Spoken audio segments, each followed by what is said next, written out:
He asked me to go to Argentina in '97. So it was my first movie. I never do movie.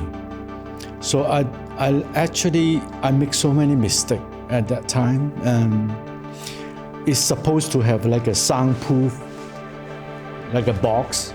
You put your camera inside a box so they can't hear the sound of the shutter speed. I didn't know that. So during the shooting, when they shoot the movie, I cannot press any, so I don't have a proper still image, because when they're acting, I couldn't do any photo. So what I can do is I can only shoot before he say action or after he say cut.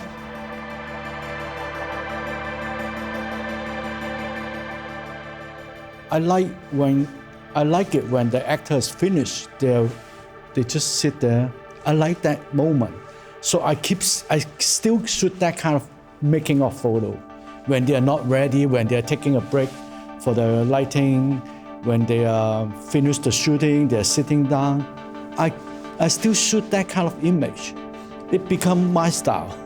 It becomes like, oh, you have so much imagination, because the actor is not acting. They don't telling you the situation. So you have lots of inspiration. You have lots of imagination.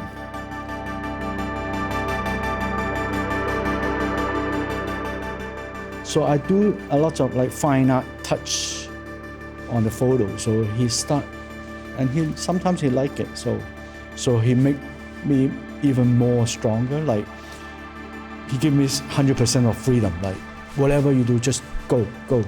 He won't stop me. Like, okay, don't do this. He will never say that.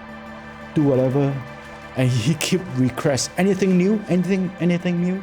So every movie, I will come up some idea, or I will come up something new for him. So that's how I learn from him.